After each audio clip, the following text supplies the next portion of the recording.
안녕하세요. 오늘만 두 번째로 사주에 대해서 동영상을 올립니다.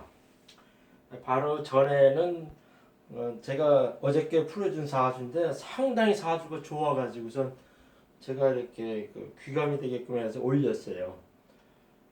어저께 푼 사주, 그러니까는 살인상정 사주인데 상당히 귀한 사주더라고요. 그래가지고선 귀하고 좋고 그러더라고요. 그래가지고선 야, 이런 사주도 있구나. 특히 운행이 잘 흘러가지고 상당히 출세하는 사주 해가지고 내가 그냥 제가 이렇게 입이 그냥 풀어주면서도 어저께가 아버지한테 아버지한테 이렇게 통화하면서도 제가 흥분될 정도로 사주가 좋은 거를 이렇게 풀어서 올렸어요. 지금은 문골통이라면 아실 거예요, 다들. 문골통 사주를 보는 세운 푸는 방법에 대해서 제가 얘기하려고 그래요. 사주를 오래 공부하다 보면은 이제 그 오행론 공부하고 육신, 그 오행론하고 육신론하고 그냥 같이 묶여져 오니까는 이제 오행 공부하고 육신 공부하고 근데 요걸로 해서 끝나는 경우가 상당히 많아요. 그래가지고 옳딱저렇딱 이렇게 공부 이렇게 하는데 그러면서 이제 막 이렇게 공부하고 나면은 그 지식이 머릿속에 오래 테니까 어디 가서 막 이렇게 풀어보고 싶고 누구 이렇게 사주 돼가지고 막 하고 싶은 생각이 있죠. 맨 처음에 이제 저는 당구를 안 치지만 당구를 처음 배우는 사람들이 열심히 치다가 잠자리 이렇게 뛰면 천장에 큐가 이게 당구알이 돌아다니면서 어떻게 키 놓고 하는 걸 이렇게 그리면서 산다 그러더라고요. 그거 똑같이 사주를 막 열심히 공부하고 난 다음에 지식적인 사람을 막 이렇게 집어넣고 난 다음에 그거를 이제 남들한테 막 이렇게 자기 사주를 갖다 집어넣고 이렇게 하다가 나중에는 남의 사주를 막 봐주고 싶은데 그런 충동이 막 나죠. 저도 1996년도에 한 6개월 되게 깊이 공부하고 난 다음에 여러 책을 보고 난 다음에 잘난 척하면서 이제 친구 동인천 지하상가 옷가게에서 친구 가게 앉으면서 오는 손님들 상대로 해가지고 또 동인천 지하상가에 많은 여러 손님이나 사장들 위주로 해가지고 사주도 많이 봐주고 그랬어요. 친구가 거기 이제 마당발이니까는 내가 사주 푼다니까 뭐 공짜로 뭐 풀어준다니까 사람 어중이들이 많이 와서 그때 많이 봐줬어요. 그때는 내가 이제 단순히 이제 사지 오행로 60년만 가지고 공부한 거 가지고서 이렇게 적용하고 이렇게 하는데 또 맞는 건 또 맞더라고요. 근데 지금 동영상 유튜브에 들어가가지고서 이렇게 사주 푸는 게 상당히 많은데요. 대부분이 거의 다 오행하고 60년 가지고 옳딱저딱 하더라고요. 근데 그건 한계가 있어요. 제가 이제 지난 동영상에도 어떤 동영상도 올렸지만은 사주에는 동적인 요새 현대 용신파하고요. 그다음에 이렇게 정적인 요새 고전 교구파의 두 큰 부류가 있어요. 부류가 있는데 이 오행과 육신론 해가지고 용신을 잡아가지고 대운과 세운에서 어떤 용신을 해가지고 적용해서 풀어내고 하는 거는 동적인 요소다 그래요. 그래가지고선 이 사람이 운이 어떻고 용신이 어떻고 이런 식으로 해가지고 올해 운세가 어떻고 내년 운세가 어떻고 대운상이 어떻게 왔고 뭐 이제 이런 걸 막 이렇게 해가지고선 그냥 용신을 어떻게 동적인 요소로 이렇게 적용해가지고 어떻게 이제 작용하느냐 이제 이렇게 해가지고 푸는 그런 거죠. 그건 기초예요, 기초. 기초면서 이제 오행과 육신론 해가지고 이렇게 공부해가지고 그것만 가지고 딱좀딱 하는데 내가 동영상에 가끔 들어가가지고서 누구 사주 이렇게 동영상 올린 걸 다 보면은 거의 다 오행과 육신론 해가지고 딱좀딱 얘기하더라고요. 근데 이 여기서 말하는 이제 신살 중에서도 이게 가장 큰 것들이 많아요. 큰 것들이 많은데 동적인 요새에서는 가장 큰 게 겁살 있죠.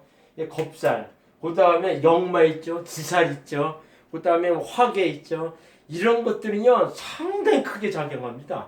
그러니까 사람들도 무슨 얘기를 하냐면 야 나는 어떻게 역마살이 이렇게 강해가지고 외국 나와서 살고 뭐 한 군데 가만히 있지 막 돌아다니냐. 그러면서도 그 사람들이 역마살 이렇게 얘기하는 그 자체는 신사래요. 그러니까 일반 사람들조차도 신사를 부지불가를 이렇게 인용하면서 생활계에 얘기를 한다는 얘기죠. 근데 막 이동하고 하는 거는 보통 역마살 많이 얘기하는데 역마보다는 더 이렇게 타의적으로 움직이게 되는 것 중에 하나가 뭐냐면 지살이라는 게 있어요.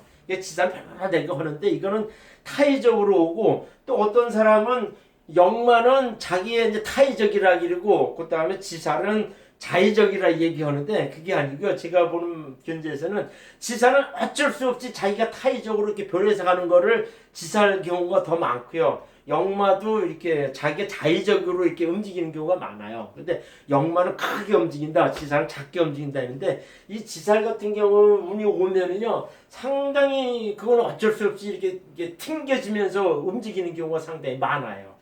그리고 제가 자꾸 얘기해주면 운이라는 거는 역마운이 오거나 어떤 뭐 겁살운이 오거나 화개운이 오거나 이제 이런 식의 운이 딱 왔을 때는 무슨 저기를 하냐면요 저기를 해야 돼요.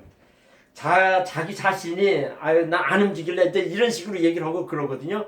보통 여자 사주에서는 그 지살 역마 이렇게 있어도 가만히 있는 경우가 좀 많죠. 그럴 때는 자기가 이제 교통사고 나거나 특히 자기 남편이나 가족 중에 그 지살이 이렇게 여자한테 있으면은 가족 중에 무슨 일이 발생하는 경우가 생기더라고요.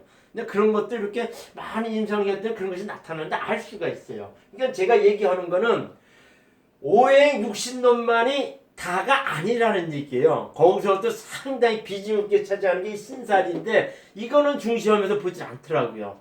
또 뭐냐면 이게 운성이라는 거는요. 운성론이라고 하는데 이 운성은 뭐냐면 그 사람의 이게 정적인 요소를 크게 이렇게 구분되어서 오는 거를 그 운성에서 얘기해요. 근데 이건 대부분 성격상에 나타나는 그런 문제를 많이 나타납니다. 일신상의 그 정적인 요소나 이런 것이 많이 운성에서는 나타나요. 그런 것이 있습니다. 그래서 이제 오늘은 제가 이제 문골통 사주로 해가지고선 세운을 푸는 방법을 이렇게 해가지고선 그 좀 강의를 좀 해서 좀 가르치려고 그래요. 사주를 많이 공부하고 나면은 그 자기 격국이다, 그 뭐 이게 격국이다, 그 다음에 충된다, 파된다, 뭐 육신상에 이게 뭐 재성이다, 뭐다 이렇게 해가지고서 딱 이게 공부를 다 하고 난 다음에 이것이 용신을 잡아놓고 이게 신강이냐 신약이냐 해가지고 거기에 따라서 무슨 격국이냐 이렇게 해가지고 용신을 잡아내고 난 다음에는 이거를 자기 세운에나 그 세운에 접목시켜가지고 이 사람 운이 어떻게 형성되냐 오냐 이거를 얘기해 줄 수 있어야 돼요. 근데 이게 저 같은 경우에는 상당히 24년 동안 한 6천여 명 이상 풀어졌기 때문에 누구 사주 딱 되면은 그냥 쭉 나오거든요. 이거는 이제 경험치이고 지식적이고 그게 종합적으로 이렇게 툭 나오는 건데 처음에는 여러 가지 공부하면서 그 지식적인 사항이 머릿속에 많지만 이것이 과연 용신을 잡아놓고 막 이렇게 풀라 그래도 쉽게 말하자면은 그 이게 맞는지 안 맞는지 그거를 가려먹기 좀 쉽지가 않아요. 그래가지고선 그 무슨 격국이다 이런 가지 이런적으로 이렇게 유행을 딱 하다가 무슨 얘기를 하냐면은 이 오행상에 그 나타나는 그것이 있고 육신상에 어떤 운행으로 가가지고선 어떻게 작용하냐 이런 거 해가지고 세운을 명확히 판명해 줄 수 있으면은 명리 공부는 다 한 거예요. 솔직히 다 한 겁니다. 그래가지고선 거기서 이제 내면적인 요소나 그 다음에 감춰진 요소들이 어떻게 굳혀져 튀어나오냐 이런 거는 이제 운성이나 신사상에서 쭉 이렇게 튀어나와가지고서 공부를 이렇게 얘기할 수 있다는 얘기죠. 근데 그 한참 이렇게 사주를 이렇게 행운을 풀어줄 때 뭐냐면요 이렇게 좀 이게 맞는 말인가 틀린 말인가 이렇게 하면서 이렇게 상당히 좀 불안하다 그럴까 좀 이렇게 저기를 하죠.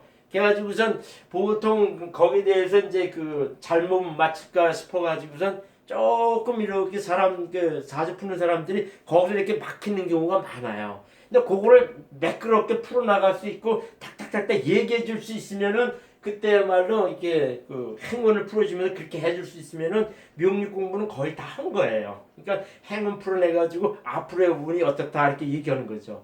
그러니까 이 명리라고 하는 이 자체는 저게 그 미래 예측 학문입니다. 미래 예측 학문이에요. 원래 뭐 제가 이제 천문명리 하나님에 들어가 보면은 이제 경제학 얘기도 쓰고 뭐 인문과학 얘기도 많이 쓰고 했는데 명리는 그 인문과학 중에 하나의 분야예요. 미래 예측 학문이에요. 그래서 경제학 배운 사람들이 그걸 공부만 하면 미래는 어떤 경제 이론에 집어넣어가지고 앞으로는 이렇게 된다 이런 식으로 추론하는 게 경제학이라는데 그것보다는 제가 이제 그래도 썼지만은 이 명리학이 음양오행설에 근거한 명리학이 더 잘 맞더라 이 얘기죠. 그래서 제가 이제 오늘 이렇게 얘기를 하는데 이제 이거는 이제 여담 쪽으로 나가는 게요. 꼴통이라는 거는요. 지가 잘난 척해가지고 뭘 하는데 그러니까 남들은 다 병신들 이렇게 손가락 치는데 지만 잘난 척하면서 똑똑한 척 막 하는 것을 꼴통이라 그래요. 그러니까 지금 이렇게 문꼴통이 요즘 그런 짓 하잖아요. 그러니까 지는 뭐 공부 잘했고 뭐하고 뭐 일국의 대통령이고 뭐 이런 식으로 얘기하면서 막 이렇게 그냥 뭐 이렇게 밀어붙이고 이렇게 가지면은요. 대다수 사람들은 이건 꼴통이다 이렇게 해요. 이거는 진짜 꼴통짓만 하는구나. 왜 주변도 못 보고 이렇게 하면서 지 꼴통짓만 하느냐 이렇게 해가지고 이제 꼴통이라 그래요. 꼴통이 그렇게 얘기 나옵니다. 본래 이제 저는 이제 예수님 믿고 하나님 믿고 오면서 사주를 하면서 이런 얘기를 하는데 사람은 영이라는 게 있어요. 영이라는 것은 하나님의 마음을 알겠죠. 이게 보이지 않는 세계 이렇게 해가지고 인간만큼은 영적인 존재이기 때문에 종교를 갖게 돼 있어요. 이거는 뭐 조상을 모신다든가 모은다. 이거는 식물이나 동물에도 없는 그런 사항 중에 하나예요. 그거는 인간의 영적인 동물이기 때문에 영이 있다는 것이 그렇게 해서 다 증명이 되는 겁니다. 그리고 그래서 이거 죽으면 모든 것이 끝나지 않는다. 이걸 느끼는 것이 영이 있다는 존재입니다. 그 자체가.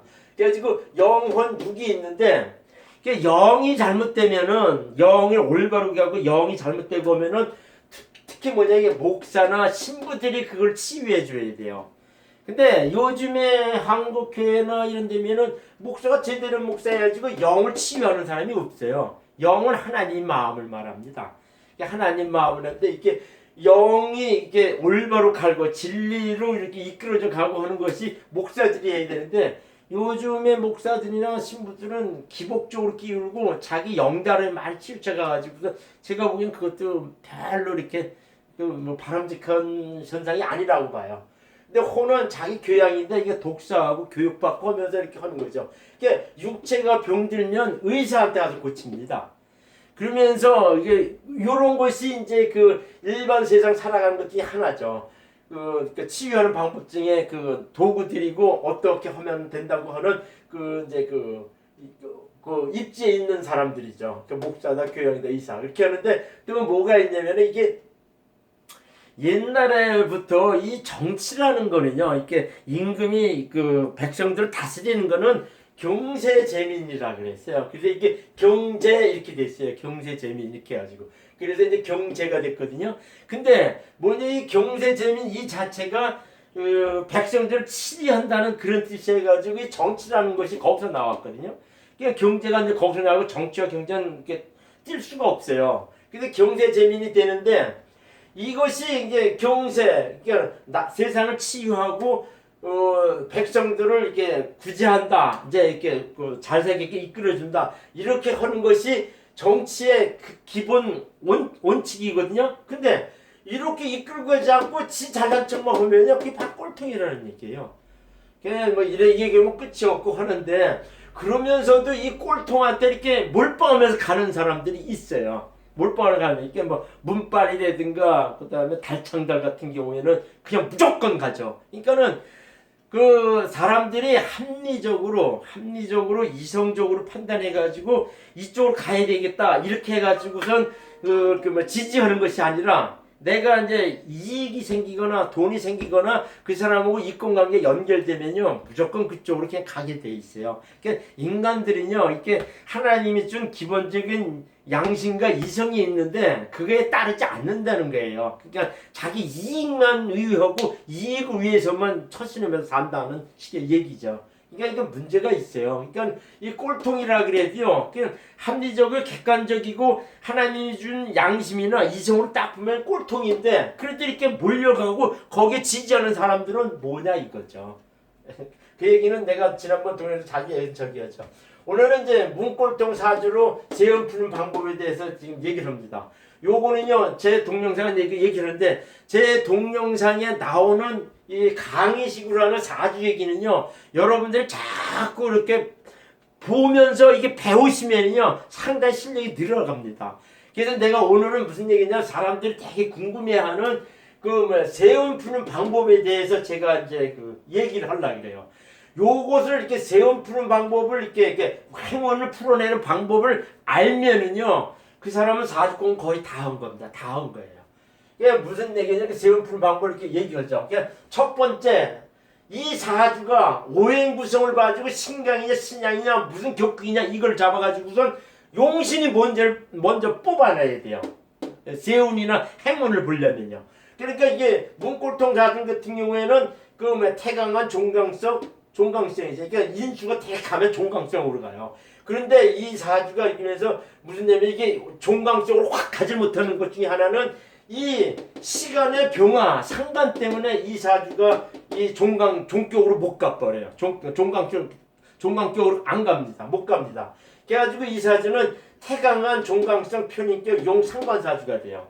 이 사주가 이렇게 무대에 이렇게 떠 있는 그런 식이 되어 있는데 이놈의 병화 상관만이 이 사주가 정격을 가지 못해 이렇게 잡고 있습니다. 그래가지고 은근히 이게 뭐냐면 이게 여기에도 이렇게 을개무가지고 개수해가지고 은근히 이렇게 힘을 실어주고 자기가 직접적으로 이 병화한테 실어주고 해가지고서요 이 상관도 은근히 이렇게 그 완전히 무시할 정도가 되진 않고요. 이게 세력을 갖고 있습니다. 그렇기 때문에 이 사주는 태강한 종강적 편인격 용상관 사주예요. 그러니까 상관이 이 사주에는 용신이라는 얘기입니다. 이 병화가. 그러면은 무슨 얘기냐? 이 상관이 용신이고 하는 사주고 이렇게 태강하고 하면은요.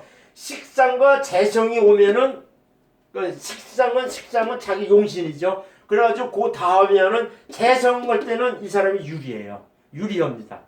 유리하면서 자기가 훨씬 방법팀에서 이렇게 하는 거죠. 그래가지고선 이 대통령이 됐을 때 병신년, 정인년, 무술년까지 해가지고 2년 반 동안에 그러니까 그러니까 기해년 올해 상반기까지는 이 식신 상관 이게 화성이 식신 상관이 그 정유 병술 이렇게 오면서 식상과 재성까지 이렇게 오면서 그거는 이제 운이 좋았죠. 그래가지고 올 상반기까지 7월달 이전까지는 기해년 해가지고 그 상반기까지는 좀 이렇게 그 득세하면서 갔어요. 게다가 결정적으로 7, 8월 때도 확 끼우기 시작했죠. 그러니까 기해년에 이렇게 반 이렇게 나눠가서 이렇게 설명하면 되는 거예요.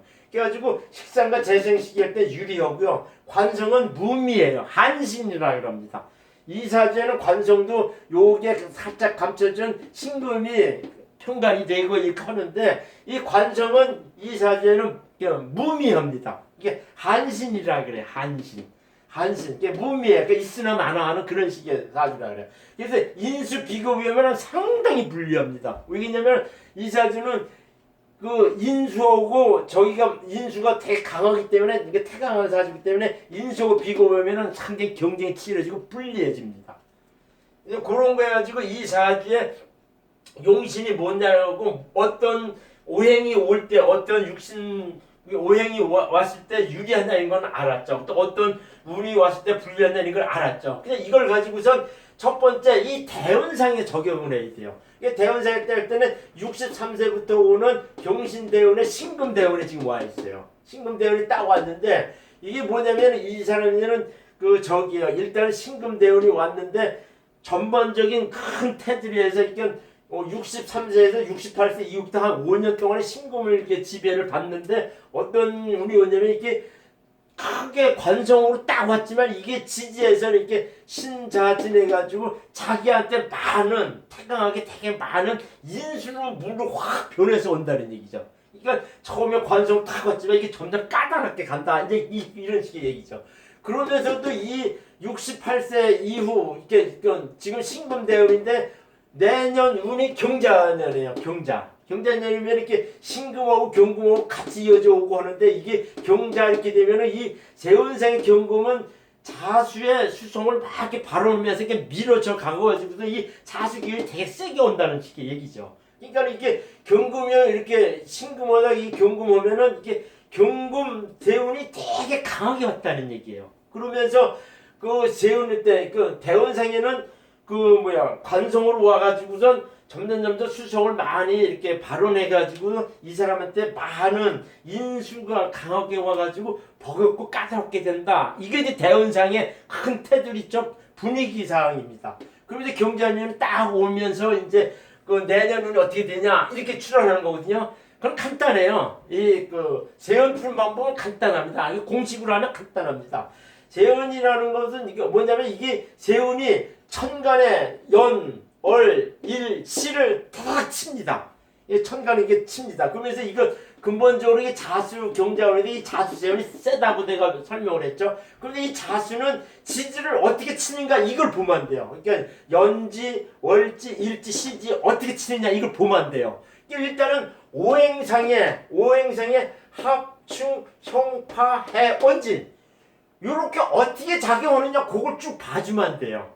그러면 이거 자수는 자진합수가 돼가지고선 이렇게 자기한테 그 까다롭게 온다 그러니까 그 자축 합토 돼가지고선 자기한테 이게 토성으로 합돼가지고 온다 이렇게 해가지고 오는 거죠. 그 다음에 해수하고 자수 같은 경우는 같은 수정이네 그냥 큰 물에 흐른 물이 와가지고 더 많아진다 이렇게 해석하면 그 해석이 되죠. 그러면서 그 뭐냐 이게 합이 되는 거죠. 이건 자진합수, 삼반합수가 되고 자축합토 되고 이게죠. 그러면 이게 자수는 이렇게 충되는 거는 지금 요소가 없죠. 이게 자축업되는데 여기서 파해 원진해가지고 그런 요소는 지금 없어요. 그러면 오행상에 이 세운을 풀 때 가장 중요한 것이 뭐냐면요. 이게 오행상에 합, 형, 충, 파, 해, 원진 요것이 지지하고 연지한테 이렇게 다 치면서 어떠한 식으로 형충파의 원진이 되느냐 요걸 잡아내가지고 어떻게 작용하냐 그걸 보시면 돼요.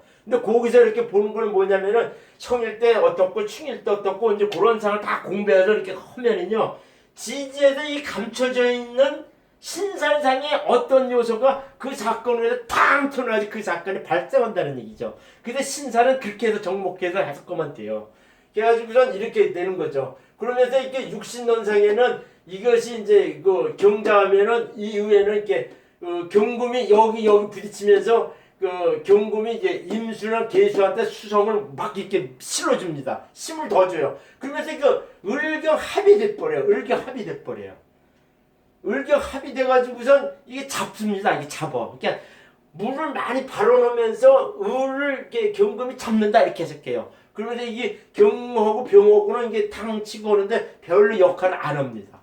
그래가지고선 그런 식으로 천간에 그런 식으로 이제 작용한다 이렇게 얘기하면 되죠. 그 다음에 자수는 자진합수되고 그 다음에 자축합도되고 그 수정을 이렇게 된다 그러죠. 그러면 요건 육신론상에 어떻게 작용하냐 이렇게 하는데 결국에는 이 일간 위주로 해가지고 해석을 하는데 일간에 있어가지고 경금은 정관이고요. 자수는 이 사람한테 편인이지 않습니까? 그러면은 어떤 식으로 해석하냐면 육신론상에는 이게 이제 정관과 편인이 같이 이렇게 오는구나. 그러니까 정관 편인이구나 이렇게 해석해가지고 큰 틀에 그 여건을 이렇게 해석하면 안 돼요. 그러면서 제가 얘기했지만 이 관성이 이 사람한테는 이 일간한테는 어떻게 작용하느냐. 그러니까 별로 무미하고 별로 재미없고 하는데 이 천간이 이렇게 세운이 와가지고 일간을 딱 잡을 때는 잡힌다 그래요. 그래가지고 무슨 일이 발생한다 그래요. 이렇게 일이 정체되거나 발생한다 그래요. 그러니까 이거 청년 시절 때는 그 이제 좋은 배필을 만난다, 좋은 뭐 연애한다 이런 식의 얘기를 하는데 보통 몸이 잡힌다 이래가지고 나이 들면은 병원 신세진다, 뭐 이렇게 되게 함몰한다 이렇게 해석을 해요. 이렇게 꼼짝없이 잡힌다 이런 뜻을 이걸 해석을 합니다. 그래가지고선 그렇게 해석을 하죠. 그래가지고 오행론 육신론상 이렇게 얘기했어요. 그래가지고 이 자수가 운성상에는 이 병에 와 있어요. 이게 병에 왔다는 건 좀 이렇게 한마디로 그 운성상에 12개 운성, 12운성이 있는데 이것도 일일이 다 공부해야 돼요. 그러니까는 운성상에 사가 왔을 때는요, 이렇게 자기가 뭐랄까 좀 이렇게 분별력은 좋은데 이게 사인 경우가 그러면서 이렇게 간섭을 좀 잘하고요. 이렇게 자기 뜻대로 안 되고 좀 시름시름 이렇게 알아지고 그러면 이렇게 그런 식의 운이 이렇게 작용을 합니다. 운성상의 병은요. 그래서 지금 운성상의 경자년에는 이게 병이에요, 병. 이게 병이라는 것이 좀 감상적이고 이런 투로 가고 잘못하면 병도 걸리고 하는 그런 식의 해석을 하는 겁니다. 근데 정작 중요한 거는 어떠한 이게 육신상 오행상의 성충파에 그 재건율이 딱 오는데 어떤 요소들이 튀어나오느냐 이거는요 이 12신사를 중에서 어떻게 되는 것을 이렇게 파악하면 돼요. 근데 보통 이 대통령 같은 경우에는 국가나 이 내가 이제 그거 하기 전에 사주에는 4개 등이 있는데 연지는 국가나 사회나 조상을 의미하고요. 그 다음에 어른, 직업이나 직장이나 사회나 부모, 형제를 얘기합니다. 그리고 일지 같은 경우에는 배우자를 많이 얘기하고 이게 자식 같은 경우는 저기 시지는 자식이나 후배, 자기 밑에 사람이 지지하는 사람들을 많이 얘기합니다. 그러면서도 이게 공간적으로는 이렇게 해석을 하는데 시간적에는 초년, 중년, 장년, 말년 이렇게 해석을 또 해요. 그래가지고 요것이 이게 초년, 중년, 장년, 말년 해가지고 이 지지로 해가 돌려가지고서 어떤 큰 인생의 틀을 하는 거는 인생 정단에서는 인생 12지법하고 당사주 원리가 여기서 나옵니다. 그러니까 이것은 전반적인 전 큰 인생을 다 통틀어서 하는 그런 식의 해석이 돼요. 그렇게 해가지고 이렇게 되는데 그러면은 이게 자수가 신살생이 어떻게 되냐면은 자신에서 장성이 되고 축구 육해가 돼요. 해를 도화되고 이거는 장성이 되죠. 그럼 뭐냐면은요 이게 그냥 해석하면 안 돼요. 이 장성이는 고집 부린다는 거예요. 그러니까 국가 상대는 계속 자기가 이 경제할 때는 그냥 고집을 부린다는 뜻이에요. 그냥 고집대로 이렇게 밀고 나간다는 의미가 있어요. 그러면서도 이 시지의 장성살이 같이 오게 되면요 밑에 골수분들이 되게 자기한테 충성한다 이렇게 해석하면 돼요. 요거는요. 그러면서도 이렇게 마누라 같은 경우는 도화살이 삐져가지고 더 이렇게 좀 이렇게 그러니까는 부부 관계를 좀 자주 하고 사이가 좋아진다, 잘 논다 이런 식으로 해석을 하는 겁니다. 요거는요. 그러면서 이렇게 월지가 육해가 되면은요 육해는 이게 되게 이제 짜증나고 까다롭고 하는데 자꾸 남한테 방해를 받는다 이런 식의 해석을 하는 운입니다. 그래가지고 이 문재인 자주 같은 경우는 어떻게 얘기하면은요 국가적인 측면에서는 이게 대통령은 연지도 국가적인 측면에 가서 자기 직업이 돼요. 그러니까 이것도 직업이 돼요. 그러니까는 국가적인 큰 틀에서는 끝까지 고집을 부린다는 겁니다. 이 장성이 와가지고. 근데 이 자꾸 주변이나 이런 데 가지고 육회살이 가지고 자꾸 방해가 일어난다. 자꾸 까칠해지고 방해가 일어나고 자기가 뭘 꾀를 부거나 술술 부거나 뭐 하려고 하는데 잘 그게 안 돼요. 이게 육회살이 본래 그렇습니다. 그러면서 이제 부인한테는 잘 놀고 뭐 이런 게 있고 특히 이제 시지도 장성이 돼가지고서 뭐가 되냐면 이렇게 밑에 사람들이 더 저돌적으로 아주 골수분자적으로 자기를 아주 이게 지지한다는 얘기죠. 그러니까는 무슨 얘기냐면요. 경자년이 되면은 전반적인 전반적인 경우에서는 이렇게 식신 재성으로 반대로 가는 이렇게 관성이 변해가지고 인수로 오기 때문에 이렇게 전반적인 재물은 말라요. 그러니까 경자년이 되면요 상당히 더 이렇게 우리나라 경제는 더 안 좋게 갑니다. 안 좋게 가는데 이 문재인 사주로 봐가지고 세운을 얘기할 때는 그렇게 얘기합니다. 이렇게 대운상에는 관인상생에서 오시면은 자기 고집대로 밀어가지고 점차 까다롭게 옵니다. 그러면서 본인을 이게 을경합이 돼가지고 잡혀가지고서 이렇게 톡 쏘면서 좀 이렇게 까다로운 일이 오는데 자기는 그냥 고집대로 국가적인 상황을 밀고 가요. 근데 주변이나 이런 데에서는 자기가 이제 꾀를 쓰거나 술술 쓰고 하더라도 방해가 자꾸 일어나고 뜻대로 안 된다는 의문이 이렇게 딱 와 있다는 얘기죠. 그래서 이제 이렇게 이제 전반적으로 해야 될 게 해석을 하는 거거든요. 근데 여기서 제가 얘기하고 싶은 거는 뭐냐면은 이게 4월달 되면요. 사주에는 큰 원칙이 있어요. 대운과 세운이 맞아지면요. 거의 그때 발생할 수 있는 일이 딱 벌어지게 돼 있어요. 그거는 원칙이에요. 그거는 어느 누구도 막을 수 없는 그런 식의 큰 흐름입니다. 근데 이게 경자년에 4월 경진 이렇게 되면요. 이 경금이 이 세운 요거 얼음이 한꺼번에 와가지고 분명히 이 을목을 꽉 잡습니다. 꽉 잡는데 4월달 되면은 이게 적이에요. 총선이 있지 않습니까? 그러니까는 4월달에 내가 보기에는 문재인한테 이게 꽉 잡혀가지고 좀 이렇게 까다롭고 안 좋게 오는 이렇게 예상할 수 있다는 얘기죠. 그 다음에 이제 5월때 신사년을 이렇게 가면은 자기가 그때는 이렇게 아주 강한 사람이 나타나가지고 본인이 이렇게 들이치려고 하는 그런 것이 있어요. 그러면서 이렇게 쭉 가는데 그래서 쭉 가는데 이렇게 해가지고 되게 까다롭게 가요. 그러다가 문재인 대통령이 신축년으로 가면은 좀 이렇게 자기가 많이 양보하는 쪽으로 가게 돼 있습니다. 이사주는요. 그러니까 오늘은 그 재원 푸는 방법을 문재인 사주로 해가지고선 이렇게 푸는 방법을 얘기를 했습니다. 감사합니다.